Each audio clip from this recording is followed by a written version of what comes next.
सर्व ज्येष्ठ मंडळी आमचे हरिभक्त गायकवाड महाराज बसलेले आहेत आणि तुम्ही सर्व माता माऊल्या नेहमी आशीर्वाद तुम्ही माझ्या पाठीशी असतात अशा सर्व माता तुकोबाराय या ठिकाणी सांगतायत मी भोपी झालो आणि देवी दर्शनासी आलो. भोपी होऊन जगद्गुरु तुकोबाराय तेव्हा देवी मातेच्या दर्शना करता येत आहे.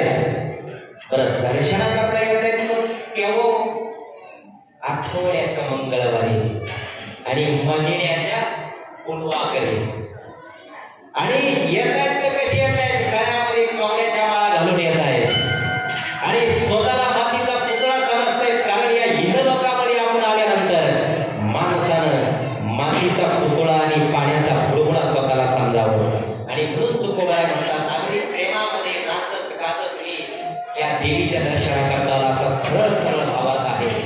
येणाऱ्या वेळेमध्ये आपण या ठिकाणी त्याच्यावर चिंतन करतात. बघा जगद्गुरु तुकोबाराय सांगतायत की मी भोपी होऊन देवीच्या दर्शनाकरता आलो. काय हो भोपी होऊन आलो म्हणजे यामध्ये जगद्गुरु तुकोबाराय आपल्याला सांगतायत की तुम्ही देवामध्ये देवालयामध्ये मंदिरामध्ये दर्शनाला येत असताना काय होऊन या देवीचे भोपी होऊन या. तुम्ही असाल मोठे आपण सहज एक म्हण वापरतो देवाला येताना आणि शाळेत जाताना तुमची कोणती जोडी असू दे बाहेर काढून आले पाहिजे. आपण सुद्धा जगद्गुरु तुकोबाराय ते सांगतायत तुम्ही कोणी मोठे असाल तुम्ही मोठे कीर्तनकार असाल तुम्ही मोठे आमदार असाल खासदार असाल पण येताना काय होऊन या देवीचे भोपे होऊन या.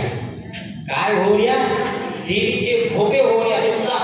तुमचा अहंकार तुमचा मत्सर सगळा बाजूला सोडून देवाच्या दर्शनाला या. म्हणून जगद्गुरु तुकोबाराय सुद्धा सांगतायत तर मी काय होऊन आलो. जगद्गुरु तुकोबाराय सारखा तत्वज्ञानी माणूस नाही. जगद्गुरु पदवी उगाच नाहीये पण ते कोण होऊन आले भोपी होऊन आले आणि भोपी होऊन ते दर्शनाला आले. ते सांगतायत ते म्हणतायत मी भोपी होऊन दर्शनाला आलो मातेचा. आणि बघा त्या जगद्गुरु तुकोबाराय सांगतायत देवीच्या दर्शनाला माता माऊलीनं तुम्ही आम्ही गर्व देतो पण त्यात महत्वाचं वारे बरं का. जगद्गुरु तुकोबाराय सांगतायत आठवड्याच्या मंगळवारी दर्शनाचे का फायदे तुम्हाला आपण सांगणार. आठवड्याच्या मंगळवारी का बरं कारण आठवड्याच्या मंगळवारी तुम्ही देवीच्या दर्शनाला येत असतात ते कारण मंगळवारी देवी ही दुर्गा रूपामध्ये आणि मंगळा गौरी रूपामध्ये देवीचं वास्तव्य होतं. मंगळवारी ती प्रकट झालेली असते आणि म्हणून मंगळवारी देवीचं दर्शन घेण्याला विशेष महत्व आहे. मंगळवारी मंगळवारी देवीची पूजा करावी. ही मंगळवारी देवीची पूजा केल्याने काय मिळतं. आमच्या माता मावल्या म्हणत काय होतं त्याला दररोज पूजा केली काय होतं मंगळवारी का होतं विशेष महत्व आहे. एखादा दररोज येत नाही मोठी कार्तिकी एखादा दररोज येत नाही महत्व असतं त्या देवाचं. म्हणून मंगळवारी ती पॉझिटिव्ह निर्माण झालेली असते आणि देवी गौरीच्या रूपामध्ये असते आणि त्या दिवशी माता मावल्यानं तुम्ही जर आईचं दर्शन घेतलं आईची पूजा जर केली तर ती काय मिळतं आता मंगळवारी पूजा केल्याने तुम्हाला सुख समाधान ऐश्वर आणि शांती लागते. मंगळवारी पूजा केल्याने आणि त्या आणि बुडी बर का श्रावणात जर मंगळवार श्रावणातले जे मंगळवार असतात आता मंगळवार श्रावणात पण येतात त्याला विशेष महत्व आहे. श्रावण मास पण आणि मंगळवार पण श्रावण मासातल्या मंगळवारी दर्शन केल्याने सुद्धा फायदा आहे. कोणता फायदा ज्या अविवाहित तरुणी असतील माझ्या अविवाहित ज्या इथं बसलेल्या आहेत श्रावणातल्या मंगळवार जर तुम्ही धरले देवीचे आणि श्रावणातल्या मंगळवारी देवीची एवढं दिवस पूजा केली ब्रह्ममुहूर्तावर उठला आंघोळ केली देवीची पूजा केली एखादा मंत्र पठण केला. आता भरपूर मंत्र आहे देवीचे हे सांगायची काही गरज नाही. कुठलाही एक मंत्र पठण जर केला तर ज्या अविवाहित कन्या आहेत त्यांना अगदी सुंदर नवरा मिळतो बरं का माझ्या दिव्यांना. मंगळवारी श्रावणातल्या मंगळवारी जर तुम्ही देवीची जर पूजा केली तर तुम्हाला चांगला नवरा मिळतो. नाहीतर काय आपण म्हणतो भाग्याची लक्षणं मग काय संध्याकाळी घालेली लोटांगण मंदिराच्या कंटाळ्याने पाहिलं रूप तुझे हे काही कामाचं नाही.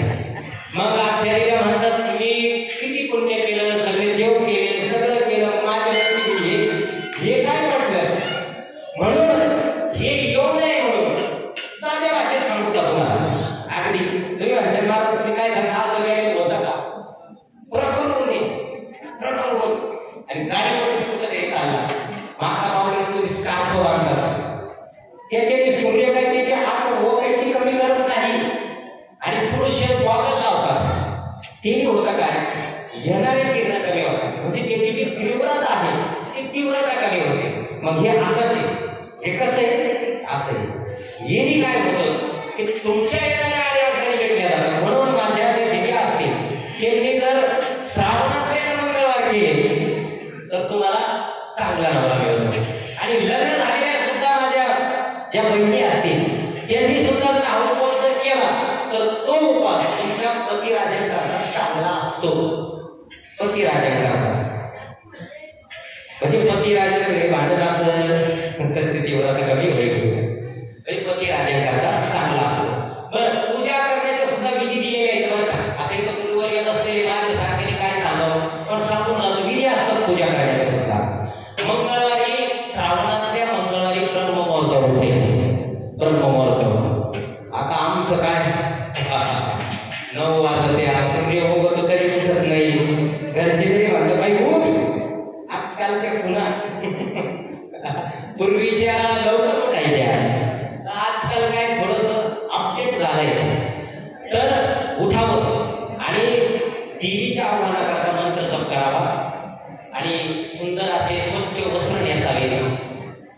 देवीला येऊन कुंकुम करावा. हळदी कुंकुमचं सुद्धा फार महत्व आहे. मी तुम्हाला पुढे सगळं सांगणार आहे. नियोजित वेळ तब्येत थोडी माझी नरम गरम येतो जेवढं रेटर प्रयत्न करतो पाय सुजलाय का त्याच्यामुळं.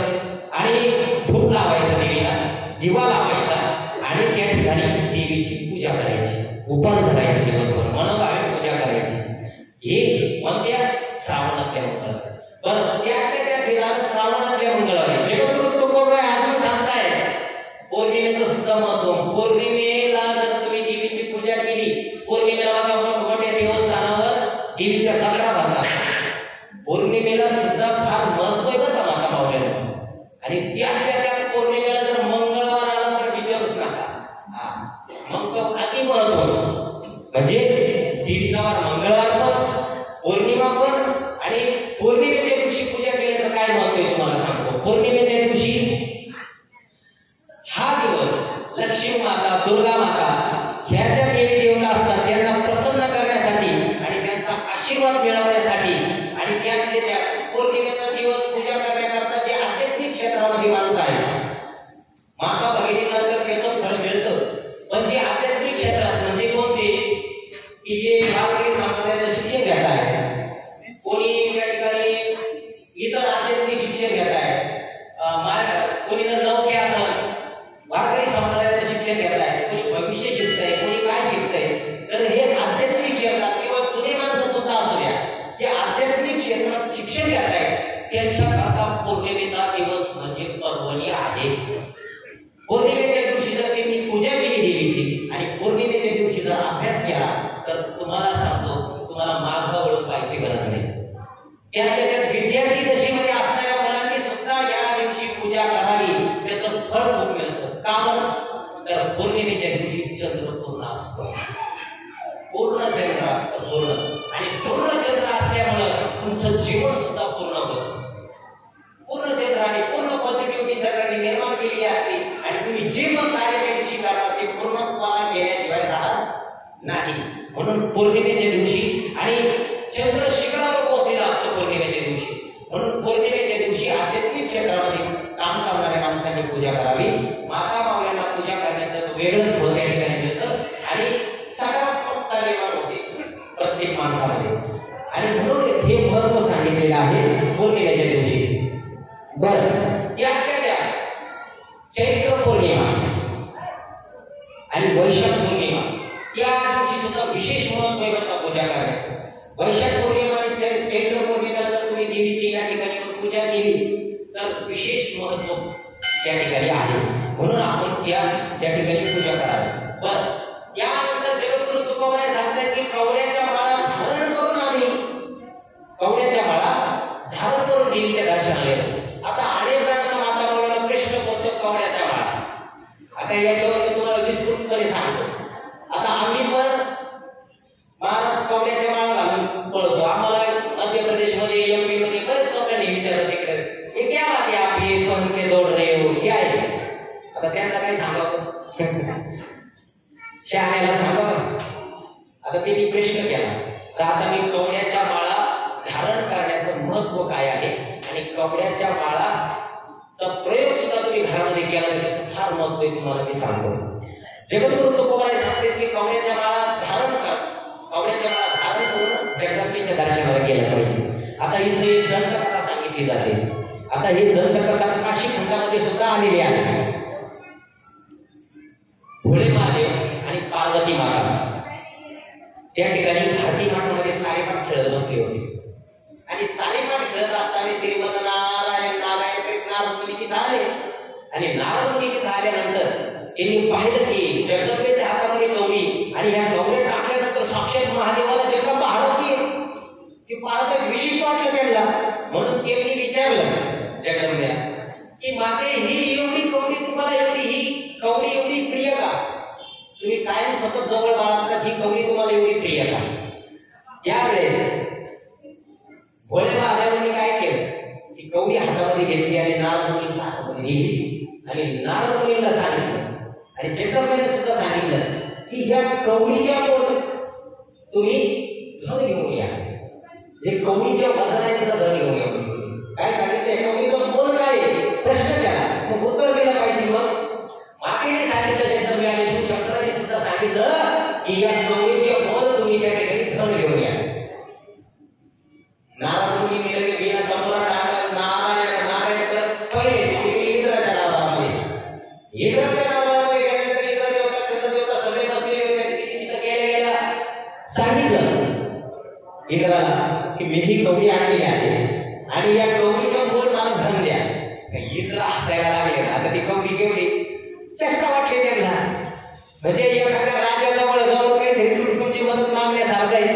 चंद्रदेव सुद्धा हसले. तिथं पुढे होते पुढे तारोचा काटा आणला. बरं तो तारोचा काटा आणला तो सोनाचा आता एवढा आता एवढी कवडी मोजायला तो मोठा तारोचा काटा काय लागते तो सोनाचा काटा असतो. छोटा तारोचा काटा घेऊन आले एका काट्यामध्ये कवडी ठेवली आणि लागले ना धन फुगेला आपला खजिन्याचा दरवाजा उघडला आणि टाक एक वस्तू तो तरोज आपण मोठा झाला भला मोठा तरोज झाला. अहो सगळं धड संपलं मग तो तरोज काय हे होईना. त्यांना कळून चुकलं दाल में कुछ काला है दाल में कुछ काला नाही पुरी रालच काली. त्यांनी मनोमन हात जोडले आणि त्यांना कळून चुकलं ही भानगड काय. भोले महादेवाला मनोमन क्षमा याचना मागितली आणि वैतागून इंद्रानं आपला मुकुट काढून तरोज टाकला. तरोज काय हलायचं नाव घेईना. त्यांना कळून चुकलं ही भानगड काय. म्हणून कवडीचं मोल किती बघा किती मोल. आणि आता याला इथे का आलेली माता मावली. तुम्ही तुळजापूरला जातात का दर्शनाला जातात का. तुळजापूरला कोण कोण गेले. तुळजापूरला गेल्यानंतर तिथं तुम्ही स्नान करता घ्या कुंडामध्ये. कोणतं कुंड आहे जायचं आंघोळ करायची चालले घ्या. आता ही आख्यायिका तुम्हाला जोडून देतो मी. तुळजापूरला गेल्यानंतर आता ही आख्यायिका याला जोडली गेली बरं का. ते पाड्यामध्ये द्रव्य टाकलं पाडा काही समजून होईना हे व्हायचं काय. म्हणून देवानी क्षमा मागितली माफी मागितली. त्यांना कळून चुकलं की ही परीक्षा बघायला आलेली आणि म्हणून आपल्याकडून चूक झाली. त्या कवडीचं मोल आपण केलं म्हणून इंद्रदेवतांनी चंद्रदेवतांनी काय केलं त्या क्षमापित्यर्थ त्यांनी तुळजापूरला इंद्रदेवाने आणि चंद्रदेवाने त्या ठिकाणी कंदोळ बांधलं. एक कंदोळ तळ बांधलं त्याला कंदोळ म्हणतात. इथं तुळजापूरला एक तळ बांधलं. तुम्ही तुळजापूरला दर्शनाला गेल्यानंतर त्या कंदोळमध्ये आंघोळ करतात. हा मग ते तळ त्या ठिकाणी इंद्रदेवाने आणि चंद्रदेवाने ते तळ बांधलं आणि त्या तळ्यामध्ये ब्रह्मदेवाने काय केले हात जोडले आणि भारतामध्ये जेवढे सर्व तीर्थ आहे पाण्याचे जेवढे पावन तीर्थ आहे त्यांना आव्हान केलं की तुम्ही या तीर्थामध्ये या आणि त्या सगळ्या तीर्थांचा त्या तीर्थामध्ये कंदोळ झाला म्हणून त्याला कंदोळ तीर्थ म्हणतात. ते कंदोळ तीर्थ तुळजापूरला आहे आणि त्याच्यामध्ये जर आंघोळ केली तर तुम्हाला सांगतो लक्ष्मीची कृपा तुमच्यावर झाल्यावर सुद्धा असेल. आपल्याला काही माहित नसतं आपण घाई जातो गुरु चार कामे घेतो चाललेले का पुढच्या यात्रेला. ते कंदोळ तीर्थ कोणी निर्माण केलं ती कवडीची आख्यायिका आहे. ही कल्लोळ तीर्थ याच्यामुळे निर्माण झाला ही आख्यायिका आहे. म्हणून त्या कल्लोळ तीर्थाला तुम्ही तुळजापूरला गेल्यानंतर एकदा आंघोळ केलीच पाहिजे.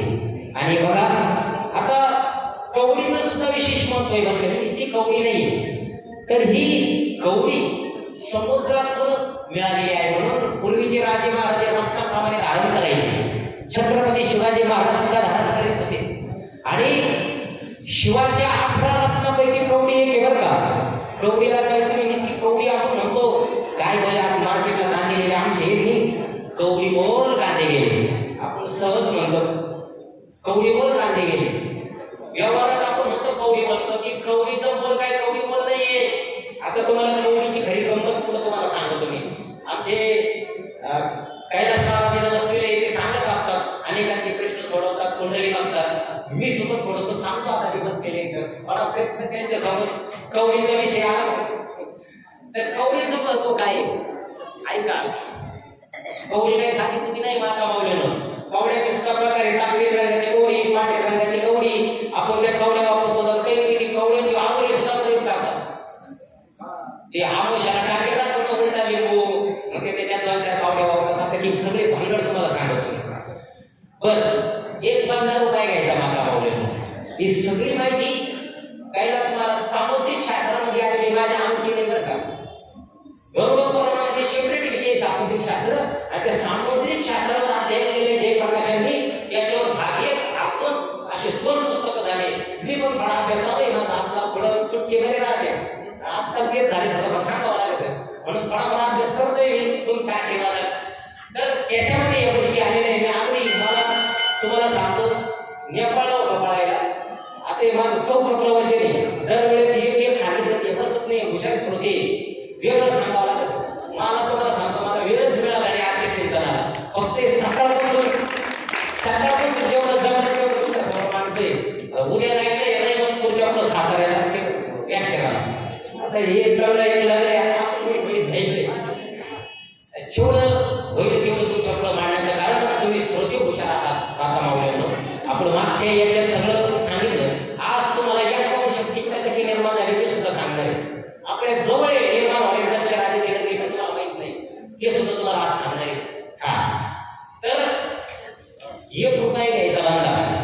ही माझी आमची माहिती नाही बरं का. ही आज तुम्हाला जी माहिती सांगितली आधीची माहिती काशी खंडातली आणि सामुद्रिक शास्त्र म्हणजे गरुड पुराणामधलं सामुद्रिक शास्त्र एक भाग आहे त्याच्यामध्ये आलेली माहिती. बांधा 1 रुपया घ्यायचा.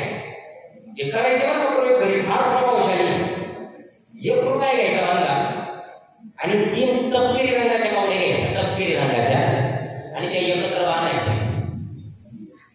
बांधायच्या आणि आपल्या लॉकर नाही तर तिजोरीमध्ये ठेवायच्या.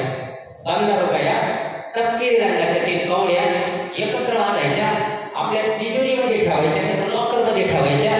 त्यामुळे काय होतं लक्ष्मी आपल्याकडे निरंतर राहते. हा प्रयोग केला. दुसरा कवडीचा प्रयोग. आता तुम्ही जर एखाद्या महत्वाच्या कामाकरता घराच्या बाहेर पडणार असाल किंवा विद्यार्थी दशेमध्ये जर मुलं असेल आणि ते जर परीक्षेला चालले तर ते किंवा इंटरव्ह्यूला जर कोणी चालले तर ते इंटरव्ह्यूला जात असताना सुद्धा कवडीचा प्रयोग बरं का करून बघा. तर घराबाहेर पडताना इंटरव्ह्यूला जाताना एखाद्या विशेष कामाला जाताना एक पांढरी कवडी घ्यायची एक आणि ती उजव्या खिशात घालायची. उजव्या खिशात आणि ती पांढरी कवडी उजव्या खिशात घालायची आणि ज्या कार्याला तुम्ही गेला त्या कार्याला जायचं. तुमचं कार्य यशस्वी झाल्याशिवाय राहणार नाही. हा कवडीचा दुसरा उपयोग. तिसरा कवडीचा उपयोग आहे तरी तुम्हाला सांगतो. तुम्ही एखादं नवीन वाहन घेतलं 2 व्हीलर नाही तर 4 व्हीलर तर ते नवीन वाहन घेतल्यानंतर ते नवीन वाहन अपघात होण्याची शक्यता असते. की अपघात होऊ नये म्हणून काय करायचं. नवीन वाहन घेतल्यानंतर तुम्हाला सांगतो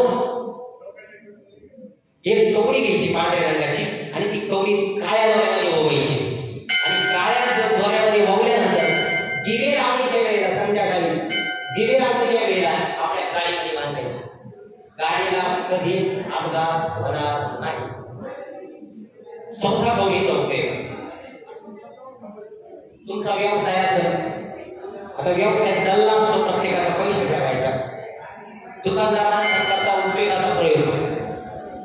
दुकानदार असेल तुमचं तर दुकानामध्ये काय करायचं. दुकानामध्ये पांढऱ्या कवड्या विषम संख्येमध्ये आपल्या गल्ल्यामध्ये ठेवायच्या 3, 5 आणि 7 विषम संख्येमध्ये कवड्या आपल्या गल्ल्यामध्ये ठेवायच्या. यांनी काय होतो पैशाचा येणारा ओघ कमी होत नाही. आपण ते म्हणत का आज 1-2 वर्ष पहिले धंदा होता माझा काय नजर लागली नाही धंदा पहिला हे राहतं. त्याकरता विषम संख्येमध्ये कवड्या आपल्या गल्ल्यामध्ये ठेवायच्या. त्यानंतर घरामध्ये लहान बालकं असतात माता लहान बालकं त्यांना दुष्ट लागण्याची फार शक्यता असते. आपल्या माता बावड्या पत्र घोषीच्या शिळेची दृष्टी काढ शिळेच्या पिठाच्या पाण्यात केवळ मेथीची दृष्ट काढ केस काढण्याची दृष्ट काढ. ते लहान बालकांना दुष्ट होत असते. तर ते दुष्ट होणे म्हणून कवडीचा सुद्धा उपयोग सामुद्रिक शास्त्रामध्ये सांगितलेला आहे. त्यासाठी काय करायचं पांढरी कवडी काळ्या धाग्यामध्ये ओवून त्या लहान बाळाच्या हातात अंकणीला बांधायची दंडाला बांधायची किंवा गळ्यात बांधायची. त्याला दृष्ट होणार नाही. 6वा प्रयोग सांगितलेला आहे कवडीचा ज्याच्या ते लक्ष्मीला पाठ फिरवली. काही काही घरामध्ये आधी खूप चांगला असता आधीच्या वेळी पण पुढच्या वेळी 18-20 दारिद्र्य होतं. आपण म्हणतो पूर्वी त्याच्या बाबाच्या काळात काय वाघिणीचं दूध नव्हतं फक्त काही कमी नव्हती. ज्याच्या घरात लक्ष्मीला पाठ फिरवली त्यांनी काय करायचं तुम्हाला सांगतो. 7 पांढऱ्या रंगाच्या कवड्या घ्यायच्या 7 पांढऱ्या रंगाच्या कवड्या घ्यायच्या आणि हळद घ्यायची त्याच्यामध्ये केशर टाकायचा आणि त्या 7 कवड्याला लेप द्यायचा. त्याचा 7 पांढऱ्या कवड्याला लेप द्यायचा आणि त्या कवड्या पिवळ्या कापडामध्ये नव्या पिवळ्या कापडामध्ये गुंडाळायच्या आणि ह्या कवड्या तुमच्या देवाऱ्यामध्ये ठेवायच्या. मग बघा लक्ष्मी तुमच्या घरी पाणी घातल्याशिवाय राहणार नाही. महाराज पूर्वीच्या काळी खूप प्रेम होते फुकट नव्हते पण ती परंपरा आपण बंद करून टाकली. आता पुढचा प्रयोग लय महत्वाचा ना आरोग्य आहे तुमचा कसा आहे हा घरी काही कारणामध्ये पती पत्नीमध्ये सिंगल स्टाईल भांडण होत असेल वाचत वा आपण म्हणतो पती पत्नीमध्ये 1 मिनिट जमत नाही. सारखे जर वाद होत असेल सारखे भांडण होत असेल त्याला सुद्धा उपाय हे सारखे भांडण जर होत असेल तर 21 कवड्याची माळ ओवायची 21 कवड्याची आणि ती ओवलेली माळ उशी खाली घ्यायची स्वतःच्या हातावर. दोघांना नवरा बायकोचे वाद मिटण्याशिवाय राहणार नाही. शिल्लक कारणाने वाद कारण नसतं काही शिल्लक कारणामुळे वाद होतात. आणि शेवटचा प्रयोग लहान मुलं जे घरामध्ये असतात त्यांना दाब उगवत असतात आणि दाब उगवताना त्यांना प्रचंड त्रास होतो. लहान मुलांना दाब उगवताना मग आपल्या घराच्या म्हाताऱ्या काय करतात की कधीतरी प्रयोग त्याच्यापेक्षा सोपा प्रयोग लहान मुलांना दाब येत असताना जर त्यांना त्रास होत असेल तर काय करायचं शिंपल्याची माळ करायची शिंपल्याची आणि ती शिंपल्याची माळ केल्यानंतर त्या लहान मुलाच्या गळ्यामध्ये घालायची. त्याला दाब येताना कुठल्याच प्रकारचा त्रास होणार नाही. महत्व कवड्यांचं आहे. पण आपण म्हणतो काय कवडीवाली आयुष्य झालंय नाही महाराज कवड्यांचा फार उपयोग आहे. म्हणून ही कवडी दैनंदिन जीवनामध्ये आम्ही जे घालून जातो ही कवडी छत्रपती शिवरायांनी सुद्धा घातलेली होती. कारण ही कवड्याची माळ म्हणजे साक्षात तुळजा भवानीचं देण आहे. म्हणून ही माळ आणि अहोरात्र रस्त्यावर बोलतो ही माळ गळ्यात असल्यावर रस्त्यावरती कोणाचे ऍक्सिडेंट व्हायला असतात काही विचित्र बाबी असतात काही बंधनं असतात. कारण आपण विषयी बोलतो प्रत्येक गावातले ग्रामदैवत वेगवेगळे असतात काही अडचणी असतात. त्या अडचणी कवड्याची माळ गळ्यात असल्यावर ती बाधा अंगावर येत नाही. म्हणून त्या कवड्याच्या माळेचा उपयोग असतो. आता काही काही कवड्याच्या माळा परडीमध्ये सुद्धा कवड्याच्या माळा असतात त्याचे पण फार परडी कापड धारण करतात. काही काही आमच्या ज्या बलीला जातात चौकटी ती पण सगळी माहिती आहे पण काही वेळ नाही आपल्याला. आता तुम्हाला 51 शक्तीपीठाच्या आता आपल्या अभंगानुसार सांगितलं मंगळवारचं महत्व पौर्णिमेचं महत्व आणि त्यानंतर कवड्याच्या माळेचं महत्व. जेणेकरून तुकोबाई सांगतात कवड्याची माळ घालून करून देवीच्या दर्शनाला गेलं पाहिजे. म्हणजे काय होतं आपण येत असताना वाटेमध्ये आता मी समजा 12 पर्यंत दर्शनाला गेलो वाटेत मला तुम्ही जर आल्या दर्शनाला वाटेत कोण भेटतं काय भेटतं कोण उठून आलाय कोणी लक्ष्मी कोण आलाय कोणाच्या घरात अडचणी कोणाच्या घरात येणारे आपल्याला भेटतं तसंच आपण आयच्या दर्शनाला जातो. म्हणून ती कवड्याची माळ घालायला असताना आपण शुद्ध असतो पवित्र असतो कारण भाव गरजेचा आहे. माणसाचा भाव शुद्ध असला पाहिजे. आता तुम्हाला 51 शक्तीपीठाची माहिती सांगतो. लासूरला कोण कोण गेलाय मला बोलते का लासूरला वा काय होऊन जाऊ या सगळ्या वा जवळ केंद्र क्षेत्र बरोबर लासूचा काही इतिहास तुम्हाला माहिती आहे का? काय इतिहास आहे बरं? काहीच नाही. काय असतं आपण शेंडेला सगळ्या वापराला पाणी भरतो शहरात वापरायला ठेवली अशी गती तुझं आहे तुझं काशी करी तू जागा सुटला सगळ्या गोष्टी आपल्या जवळ असतात. दादा काही केलं तुम्हाला मिळालं असं काही गरज नाही. व दक्षिण वाहिनी समाप्त दक्षिण वाहिनी गोदा गंगा गोदावरी माता आपल्या शरीरी वाहिनी इतकं मोठं मात्र आहे. काही जण आस्तिका खायला तिकडे जातात दुसरीकडे.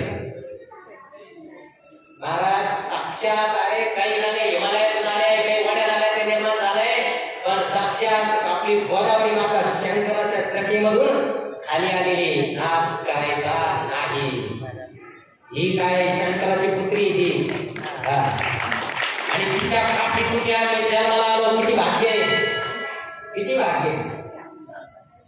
आणि तुम्हाला सांगतो महाराष्ट्रात जन्माला याच्यापेक्षा भाग्य आहे. आम्ही नेपाळमध्ये गेलो होतो आपण सांगायला नको आमचं मृत्यूंजय मंडळ समोर उभं आहे. अशा गोष्टी आम्ही बघितल्या त्या नेपाळमध्ये वर्णन करायला नको. आमच्या माता मावळ्याच्या डोक्यावर पदर असतो. अहो तिथले सगळे दुकानं वेगळी चालत पहिले सिगरेट ती पिटी आता तिथे ना स्वयंपाक रोडवर सुद्धा पडून गेला नाही. आम्हाला पैसे मोजावे लागतात म्हणून आम्ही पाटील घेतलं होतं मनोकामना मातीचं समोर तिथं सुद्धा चहा द्यावा लागतो तुम्हाला. तर त्या प्रत्येक हॉटेलवरती लेडीज इव्हन झाली प्रत्येक ती फार प्रगती आपल्याकडे आपल्याकडे आता 65% 35 गेले पण तिथं सगळे लेडीज ज्या हॉटेलमध्ये आमचं नंबर होता स्वयंपाकाचा ज्या हॉटेलमध्ये थांबलो की बाई एकदम चांगली टीम झाली की टांगा पण ती भरली ती बाई आणि तिला पेटवलं सिगरेट पहिला सिगरेटचा कश होता त्या वाटे तुमच्या तिला ती एक झोकावट दिला वाढायला तिने मस्त साखर दोन घरी म्हणून माता मला सांगायचं एवढे त्यांचं काय नाही हे करत नाही हे कल्चर सांगतो. आपलं किती कल्चर मोठं आहे आपली संस्कृती किती मोठी आहे. अरे आपण आपले ज्येष्ठ दिसलेलं पहिले त्याच्या पायावरती चरणावरती नतमस्तक होतो कारण आपल्या श्रीमंत भगवद्गीतेमध्ये श्रीकृष्ण भगवंतांनी सांगितलेलं आहे 10 तत्व प्रत्येक मानवामध्ये आहे आणि त्याच्यातच तुम्ही मला बघा 10 तत्वाचं दर्शन देतो. मोठ्याच्या पाया पडण्याचे आपल्याकडे प्रथा आहे. ही श्रेष्ठ कल्चर आहे आपलं. खूप गोष्टी तिकडे सांगण्यात आल्या पण ती काय सांगत नाही कारण काय असतं तिथेचा कल्चर तिथेची संस्कृती. पण एवढंच सांगतो तुमच्या सगळ्यांचे आशीर्वाद आमच्या बरोबर होते. तुमच्या सगळ्यांचे खऱ्या माझ्या गावकऱ्यांचे जगदंबा मातेचा रामेश्वर भगवंताचे स्वामी समर्थाचे आशीर्वाद होते. माता माऊलीनं फक्त 12 तासांनी हे सगळे 27 गेलेले लेकरं वाचले ते फक्त तुमच्या आणि आईच्या फक्त 12 तास कैलास महाराज 5 आपण डेस्टिनेशन टेबल गेले होते. 5 शेपटीकडाची जोत आपल्याला आणायची होती. झालं आमचं काय आम्हाला 35 जण यायचे होते आमचे झाले 27 जण. त्यामुळे येणारा चलन सुद्धा कमी झाला पडणारे माणसं सुद्धा कमी झाली आणि ज्या सोनली बॉर्डर करून आम्ही एंट्री मारली ना तिथं गेल्यानंतर 45 किलोमीटरचा घाट असायला मला कौतुक झालं तर गाडी काढायला ट्रेन थांबला इतका चिपट आणि काठमांडूला जाताना 100 किलोमीटरचा घाट आहे. तुम्ही गेलेले आहात सर्व पलीकडच्या बाजूला ते संपूर्ण आम्हाला दिलं दिवा ते काय चायना थोडी आया ड्रायव्हर नको हे महाराज तिकडून येतात नाही गेली मला निघायची चालवायची असा घाट रात्री आवाज यायचा तिकडे लोक असे बराबर गाड्या चालवायच्या आमच्या गाडीचे कणाचे पलीकडचे चालतात याच्या बरोबर चालायचे. म्हणलं गाडी जर पलटी झाली ती चायना थोडी येते जंपावरून डायरेक्ट हिमाचलला घेऊन जाईल आपल्याला. म्हणून पुढं आम्हाला दत्तकाळी मात्र 150 किलोमीटर पुढं आम्ही सगळ्यांची मीटिंग घेतली. आमचे संपर्क प्रमुख प्रशासन संत साहेब बसले आमचे उपाध्यक्ष आदिनाथ वायडे बसले आमचे अध्यक्ष श्री मुरार बसले आणि मी खजिनदार आणि आमचे सर्व आमचे देशी व बनल्या सर्व सुविधांवर बसले. आमची 4-5 जणांची मीटिंग झाली.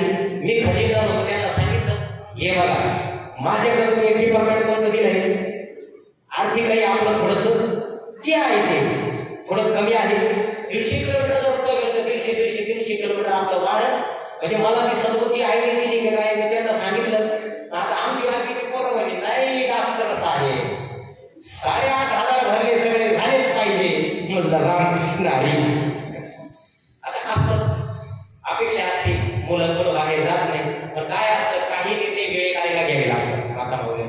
किती परिस्थिती बघितली, किती हाल बघितले. आणि म्हणून आम्ही सर्वांना मिळून जे बाकीचे तीर्थक्षेत्र होते, कुळेश्वरी माता आहे काठमांडूच्या पलीकडे माग आपली जी बागमती नदी वाहते आणि तिच्या पलीकडे कुळेश्वरी माता आहे. कुळेश्वरी माताचे कंदील पेटावला आणि सर्वांना ते निर्णय आमच्या सर्व शिष्टमंडळाने घेतला. आम्ही ठरवलं पुढे काय जायचं. 150 किलोमीटर जर पुढे गेलो असतो तर आम्ही अटकलो असतो. मनोकामनाला आलो आणि तुम्हाला सांगतो मनोकामनाला आल्यानंतर आम्हाला ना धुळ्या साठवण्याची एक गाडी भेटली. प्रचंड आनंद झाला. आपले मराठी माणसं त्या खानदेशी म्हणजे आमची आत्मावाडी नागेवाडी चालले खानदेशी बोलायला. प्रचंड आनंद झाला आणि तिथं आम्ही बसून संगत स्वयंपाक केला सगळ्यांनी. माता मावल्या वेगवेगळ्या नऊवारी साडीवाल्या 6 वारीवाले त्यांच्या पाया पडलो. त्यांच्याबद्दल चर्चा नाही केली. मी आता आम्हाला सगळे तीर्थक्षेत्र घेत पुढं प्रयागला जायचं आहे त्याला जायचं असं सांगत होते. आम्ही त्यांच्यावर स्वयंपाक केला आणि आम्ही 3 तारखेला मुख्य होतो. 4 तारखेला मनोकामना माताला सकाळी झोप पेटवायला गेलो आणि 4 तारखेला तिथं व्हॉट्सअप इंस्टाग्राम सगळं बंद झालं. आमचे संपर्क प्रमुख इतके हुशार आहे संत साहेब, ते गेल्याने सांगितलं सगळ्यांना इथं सोशल नेटवर्क मला तरी वाटते बंद झालं ना आपल्याला मॅप लावून चालवावं लागलं. इथला मॅप बंद झाला आपल्याला लवकर निघावं लागलं. त्यांना पण मनोकामना मातेने जगदंबा मातेने संकेत दिला. ते गेलेलं जेची जबाबदारी आमच्या मंडळात शिष्टमंडळ इतके हुशार आहे जेची जबाबदारी जो एकदम चोखपणे पार पाडतो. म्हणून आम्ही पुढे जायची डिलिंग करतो. ते गेलेले संत साहेबांनी सांगितलं मॅप चालणार नाही. डॉक्टर साहेब घाई का तर आता ज्योत पेटवायची तर रोप पेटली. म्हणलं आता ज्योत आणण्याचे कसं काय पहिला प्रश्न हा आणि कशासाठी एक तर घ्या पाहिजे की त्याच्या आम्ही भाषा कळत नाही. त्यांच्याबरोबर कसं काही चर्चा केली नाही करायची. बसलो असं तसं आम्ही बसलो. आमचे चालू भाऊ गैरे आम्ही बसलो. चालू भाऊची नजर लगेच गेली. गेले काळे वाजले म्हणे डॉक्टर आम्ही समजत होतो म्हणे डॉक्टर साहेब भावना म्हणे काय अहो तो अर्धी गिफ्ट मारा म्हणे तुम्ही अर्धी म्हणे अर्धी त्याच्यात चालू होते 2-4 बोकडे. त्यांनी त्या देवीला बोकडे आणि कोंबड्या कापल्या जातात. म्हणलं बास काम करते. म्हणलं आता एकदा कसं बनवायचं आपण पाहू. वर गेलो संत साहेब मी आदिनाथ भाऊ आमचे देशी भाऊ आम्ही संत साहेब आम्ही सर्वजण गेलो. तिथं गेलो अशी आपल्यावर बोलायला आपण त्याच्यावर कसं बोलावं. आज आपण तास गेला 1 तास गेला त्यांना पटवून सांगितलं. त्या तिथं एक महिला होती जणू काही साक्षात चंद्रपेठेच रुपाली आली आमच्या बरोबर. ती म्हणे ज्योती जागो संत साहेबांना म्हणे ज्योती जागो. म्हणलं हा. म्हणलं बस 50% काम आपलं झालं. तिला तर कळलं नाही की काय घेऊन चाललं. तिथं ज्योत म्हणजे काय करायला नाही ती काय घेऊन चालले. मला 50% काम आपलं झालं. मग त्याच्याबरोबर आम्ही सर्व आमच्या मंडळाने चर्चा विनिमय केली. 1-1.5 लाख तिथं गेला आणि मग त्यांना ते पडलं. त्यांना सांगितलं आम्हाला ज्योत पेटूनच घेऊन जायचं. ते म्हणे हे कसं काय शिकतो हे आपल्याला असतं सर. म्हणलं आम्ही ती अर्धी लिफ्ट पाहिजे. पण ते मी एक प्रश्न केला ती अर्धी लिफ्ट आहे पण ती 520-25 किलोमीटर हवाचे काठमध्ये जाते. तुमची ज्योत भिजून जाईल. म्हणलं ते पण बरोबर आहे. मग आम्ही काय केलं त्यांना पर्याय सांगितलं. आम्ही 2-4 टाकडे एकत्र केले. त्याला सांगितलं तुम्ही घेऊन कसं आला. ते म्हणे तुमचा माणूस बसून घ्या तुमचा माणूस कसं होता आज यावर गेलं तर तिचे डोळे धुले खाली डोकडावर खाली पडतात तर ती जबाबदारी घ्यायला कोण. आमचाच माणूस देऊ म्हणे आम्ही. मला बरं आता तो शेटिंग करून कुठं घालू. आम्ही काय केलं म्हणलं त्याला धरलं आणि चॅटिंग 100-150 रुपये त्याला सरकून दिले. त्याला म्हणलं बाबा फक्त बुटं काढ आणि मागं काय वळून तू कळू नको. पुढं काय म्हणलं फक्त कारण आपण नियमातच चालतो. अंगावर गाडी जरी कोणी मागची घातली तरी चालेल पण मागं वळून पाहत नाही. तुम्ही इंस्टाग्रामवर ज्योत पाहिजे असेल बुटं घालून पाहतात. पोरं बुटं घालून आणि जर एखाद्या ठिकाणी ज्या वेळेला थांबले तर स्टँड केलं नाही बाकीच्यांनी ते त्यांचा त्यांना लागला ते स्टँड घेऊन त्याचं टीव्ही तिथंच राहते. पण आपल्या मृत्युंजय मंडळाचे पोरं आम्ही 8 तास रात्री रात्री उभं राहतो पण ज्योत आतापर्यंत त्या 26 वर्षाच्या हिच्याला आम्ही घेतले. म्हणून घेतो फळ आपल्या वातावरण भारताच्या बाहेर काम सोपं काम नाही. बॉर्डरला 5-7 तास गेले की बलसण काढायला बलसण दुसरं कोणी असतं तर रिटर्न घेऊन आले असते.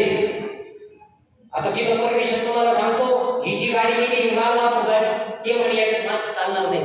झाला का त्याच्यात आमच्या ड्रायव्हरला ओरिजिनल आरसी बुक ठेवलं घरी. ते कलर घेतलं जेव्हा काय तुम्हाला सांग ते म्हणे हे चालणार नाही. आता बरोबर आहे घरचं हेच बघायचं आहे ना हे काय गाडी वापरायचं आहे का. मग त्याला कसं तरी पटवलं. संत साहेबांनी त्यांना अगदी पटवून सांगितले व्यवस्थित. संत साहेबांनी सुद्धा आपल्याला विवेक भैया साहेबांचं सुद्धा खूप योगदान झालं की अगदी आपल्याला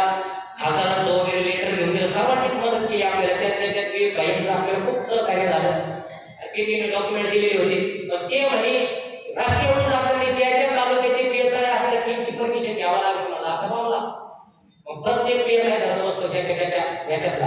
आणि मग सगळ्यांना रिक्वेस्ट करीत 4-5 तास आमचे तिथं गेले. आणि कसं तरी एकाला तर आंघोळ करता झालं टावेल कुठे जाता गेली साहब ऐसा काम है देवी मानने का, हम ले विचारेगा तो आएगा. मग त्याला म्हटला नाही साहब आपके नेपाल की मनोकामना माता, वो माता हम हमारे भारत में लेके जा रहे हैं, आपको कुछ स्वाभिमान अभिमान है कि नहीं.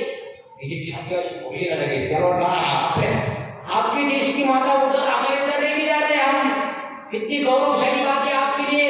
और ये जोत लेके जाके हमारे कोपरगांव तालुके में 1.5 से 2 लाख संख्या है तालुके की, और 1.5-2 लाख माता बहने ये आपकी जोत को पूजेगी और हर घर में दिया जाएगी. वो बोला 1.5 लाख महिलाएं दिया जाएंगी इसके ऊपर से. बोले हाँ बहुत बढ़िया, बहुत परमिशन दे. परमिशन देते घेऊन टाकली त्या ठिकाणी. आणि आम्ही हा सुंदर प्रवास आपला झाला आणि तुमच्या कृपेने प्रवास झाला. आणि त्याच आपण 4 तारखेला ज्योत पेटवली. आणि तुम्हाला सांगतो माता माऊलींनो 24 तासामध्ये आम्ही 130 ते 40 किलोमीटर अंतर कापतो. कोणी असू या पाळणारे 130 ते 40 किलोमीटर अंतर कापतो. पण त्या रात्री आम्ही जवळजवळ 250 ते 300 किलोमीटर अंतर या देवाच्या पुढे कापून काढला. सर्व इतके वाऱ्याचे वेगाने सगळे पळाले. आणि त्यामुळे आम्ही 4-5 दिवस आधीच आलो. आणि तुम्हाला सांगतो 4 तारखेला आम्ही 5 तारखेला आम्ही त्या बॉर्डरला संध्याकाळी 5-5:30 वाजता चेकआउट केली बॉर्डर 5 तारखेला. आणि काय फक्त की एक रात्री गेली 12 तासाचे 6 तारखेला ठिकाणा चालू झाला. आणि त्या काठमांडू सिटीत आम्ही पळलो तिथं. अहो ते नेते पंतप्रधानाची बायको सोडली तर आपण कोण होतं. जेव्हा एक मंत्री पाहिजे कसे राज्यामध्ये फेकोफी पाडले आमची काय अवस्था. पण माता बोलणं हे सर्व तुमचे आणि आई जगदंबेचे आशीर्वाद सोबत होते. हे सगळी गावकऱ्यांची रामेश्वर भगवंताची पुण्य सोबत होती. म्हणून आम्ही अगदी व्यवस्थित आलो. हे सर्व गरजेचे आहे. आणि आल्यानंतर लासूर मातेच्या त्या ठिकाणी सुद्धा आमचा एक मुक्काम झाला. लासूर मातेच्या तिथं मुक्काम झाला म्हणून तुम्हाला आता मी या शक्तीपीठाचं महत्व सांगतो. लासूर ही नगरी ना माता म्हणून लासूर नगरी, ही लासूर नगरी होती दक्ष राजाची नगरी. बरं लासूर नगरी फार मोठा आहे. या आयर्या गेल्याची नगरी नव्हती लासूर नगरी. ही दक्ष राजाची नगरी म्हणजे पार्वती मातेचे वडील, पार्वती मातेचे वडील आणि त्यांची नगरी होती लासूर नगरी. आणि त्या दक्ष राजाला 7 कन्या होत्या. आणि 7 कन्यामध्ये 7वी होती पार्वती माता. आणि पार्वती माता भोले महादेवांचे नक्की भक्त होते. खूप पूजा करायची पार्वती माता भोले महादेवांची. कारण भोले महादेव मला पती म्हणून मिळावे म्हणून अखंड पूजा करत होती पार्वती माता. अखंड पूजा करत होती. आणि अनेक वर्ष झाले. आणि एक दिवस भोले बाबांनी विचार केला की आता आपण खूप तपश्चर्या पार्वतीने केली, आपण हिला दर्शन दिलं पाहिजे. पण भोले बाबांनी काय केलं, गोसावे स्वरूप घेतलं आणि तिथं गेले. आणि गोसावे स्वरूप घेतल्यानंतर पार्वती मातेसमोर प्रकट झाले. आणि पार्वती मातेला सावध करून विचारलं, कन्ये तू कुणाची तपश्चर्या करते. पार्वती मातेने सांगितले भोले महादेवाची तपश्चर्या. कशा करता म्हणे भोले बाबा मला पती म्हणून पाहिजे. यावेळेस असं म्हटल्यानंतर ते गोसावी स्वरूपात भोले महादेव म्हणाले त्याचं काय खरंय. स्मशानात राहणार होतो, गळ्यामध्ये साप टाकून येतो, भस्म लावतो. आणि त्याचे भक्त कोण आहे, भूत येतात. अरे त्याच्या मागे सारे भूत पिशाच चालतात. काय एखादा चांगला तरी ना इतकं पडले तो काय आपण सहज आपल्या एखाद्या पाहायला आले कोणाला थोडाफार डोळ्यामध्ये इकडे तिकडे असं तर आपण काय म्हणतो आपले रे याच्यापेक्षा चांगला पैसे तुला काय करायचं. तसं अनेक प्रकारे आता ती पार्वती मातेची हेच पाहत होती भगवंताला. पण पार्वती माता काय ऐकायला तयार नाही. भोले महादेव आपल्या खऱ्या स्थितीमध्ये प्रकट झाले. पार्वती मातेला दर्शन दिलं. आणि पार्वती मातेची जी इच्छा होती ती भोळे महादेव पूर्ण केली. आणि त्या ठिकाणी लग्न केलं पार्वती मातेबरोबर. आणि त्या ठिकाणी कैलासाला घेऊन गेलो. इकडे अनेक वर्ष निघून गेले. आणि अनेक वर्ष निघून गेल्यानंतर लासूर नगरीमध्ये दक्ष राजाने मोठा यज्ञ केला. मोठा यज्ञ भरवला. आणि त्या यज्ञामध्ये सगळ्या देवदेवतांना, सगळ्या ऋषीमुनींना, अष्टपर्वांना, दिक्पालांना, इंद्राला सगळ्या देवांना निमंत्रण दिलं. सांगायला काय बोलत नाही. आता काही ठिकाणी जावळीला लाल असेल, काही ठिकाणी कपडे का वर का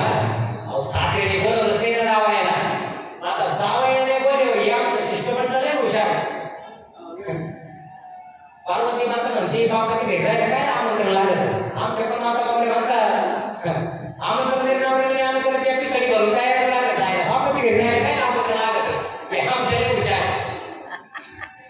हे म्हणते बापाच्या घरी जायचं तेव्हापासून घेतला था बापाच्या घरी जायला काय आमंत्रण लागतं म्हणे बाबाची मात्र घेतली दक्षिण माझ्याकडे बिगर आमंत्रणाची म्हणून माझ्या बहिणीला विनंती बहिणीला बापाच्या घरी जायचं ठरलं ना बिगर आमंत्रणाचं घरी जायचं कारण तो नवऱ्याचा स्वाभिमान आणि नवऱ्याचा अभिमान असतो कुणाच्याही दारात जाताना तो बाप का सांगा बिगर आमंत्रणाचं जायचं नाही कारण बापाची सत्ता आहे तो पण आहे भावाची बहिणीची सत्ता आहे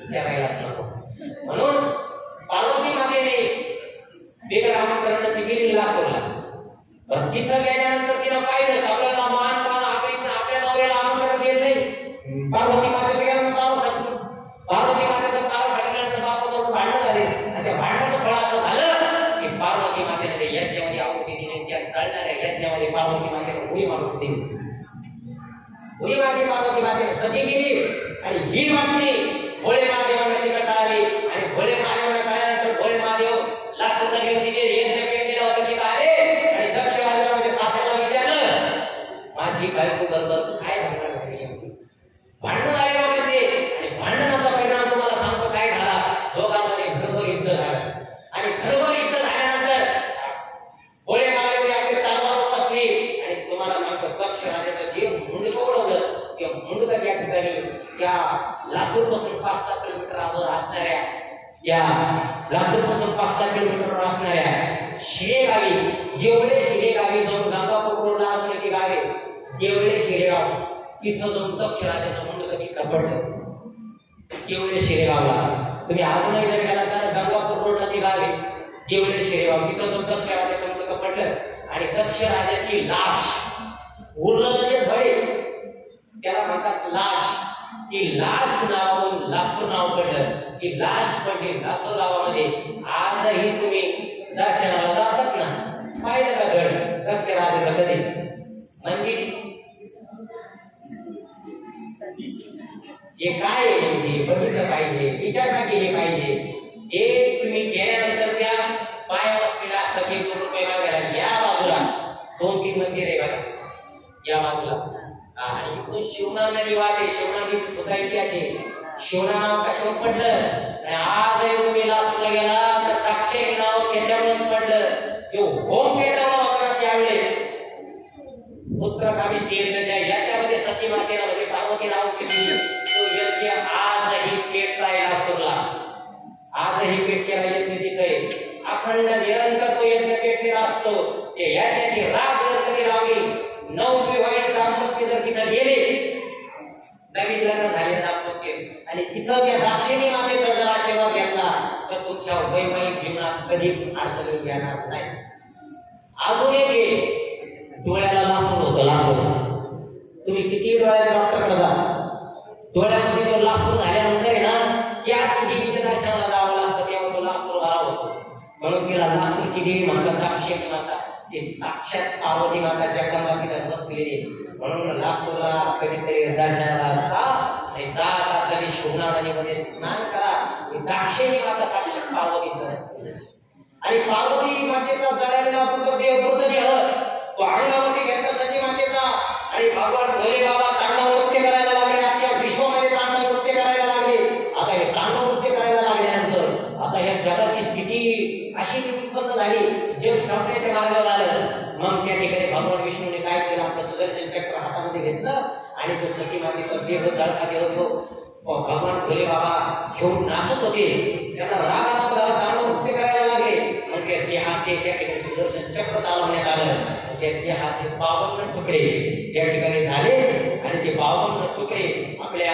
भारतामध्ये काही पडले काही नेपाळमध्ये पडले काही बांगलादेशमध्ये पडले काही पाकिस्तानमध्ये पडले ते असे 51 शक्तिपीठ निर्माण झाले 52 तुकडे पडले त्यापैकी 51 शक्तिपीठ निर्माण झाले मग काही ठिकाणी कान पडला काही ठिकाणी खांदा पडला असे हे 51 शक्तिपीठ निर्माण झाले आणि जिथून निर्माण झाले की नगरी म्हणजे वैभव तालुक्याचे लासूर गाव जवळ आहे पण आपल्याला त्या गोष्टी कळत नाही आपण लासूरला जातो दर्शन करून निघून येतो आणि म्हणजे साक्षात पार्वती मातेचं माहेर आहे पार्वती आणि आजही आणि ती यज्ञ झाल्यानंतर तिथं तिथं नंदीने ते उलटा केला होता आपल्या शिंगानं. तुम्ही गावामध्ये गेल्यानंतर ते उलट झालेलं सुद्धा ते गावामध्ये तुम्ही जाऊन पहा.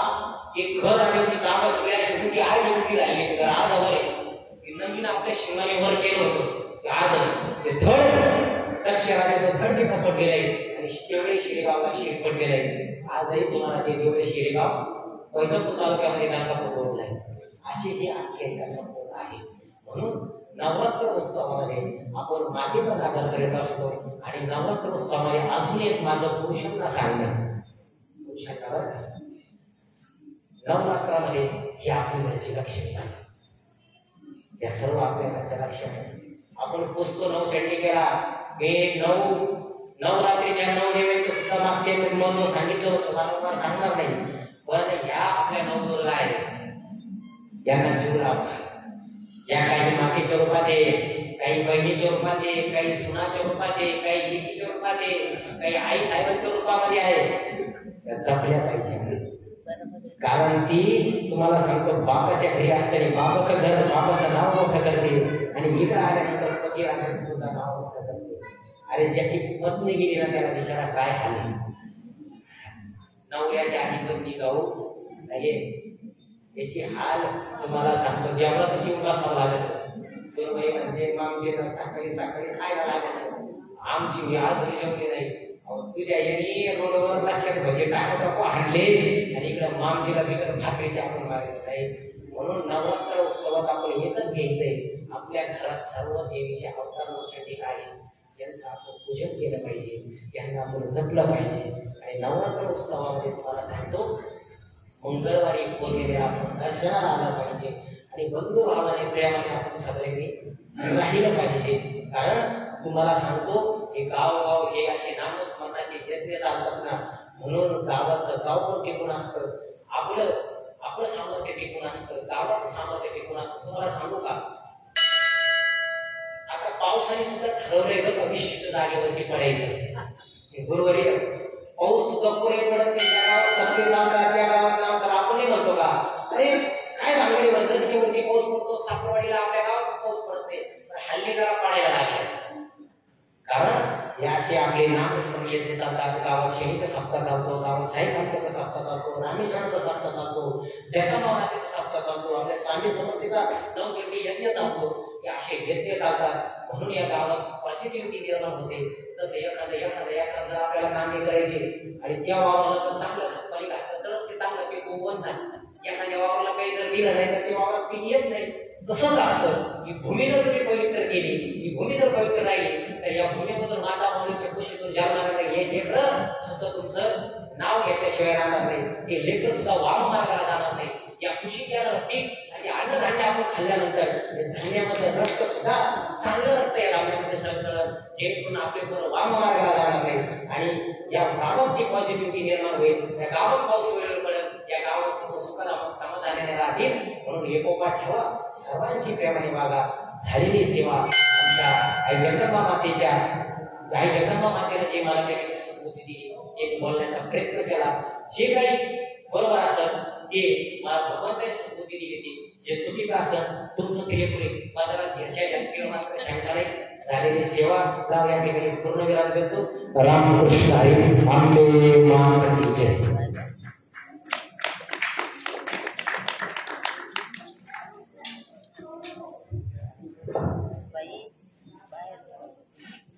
महाराजांनी आपल्याला लासूरच्या देवीचं महत्व सांगितलं. लासूरच्या देवीचं नाव दाक्षायणी दुर्गा माता देवी ही मला सुद्धा माहिती. दाक्षायणी नाव कशामुळे आता सगळ्यांनाच त्याची माहिती झाली. एक पिठा कसे तयार झाले ही माहिती सांगितली. आणि महत्वाचं म्हणजे महाराजांनी मृत्यूंजय मंडळासाठी नेपाळला ज्योत आणण्यासाठी गेले होते. आम्ही दहेगाव गेलो. त्या 27 लोकांमध्ये कोणी भाजी चिरीत होतं, कोणी पाणी आणत होतं.